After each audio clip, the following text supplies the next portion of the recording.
bata pa ko noon, lagi abala ang aking mga magulang. Pag aalis sila, iiwanan nila ako pati ng pera.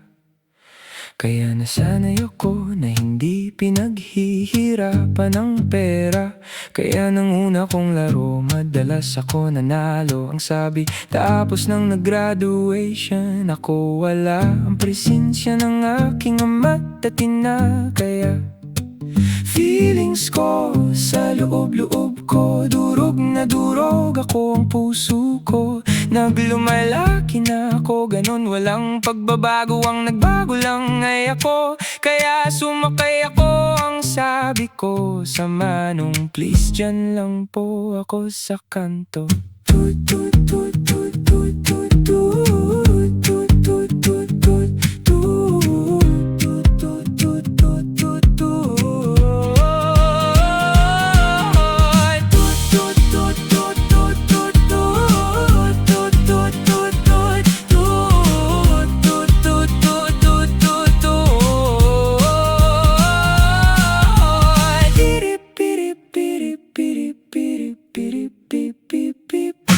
Diretso lang dyan ako baba sa may kanto, pera lagi kong kasama.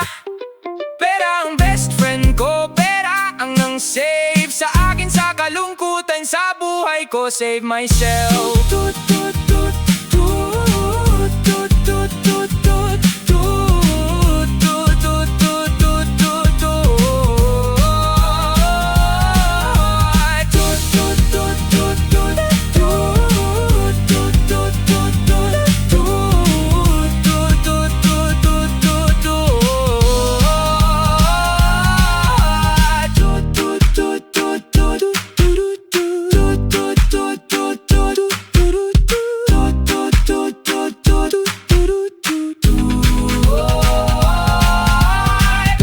Sanay ako, hindi pinaghihirapan ng pera.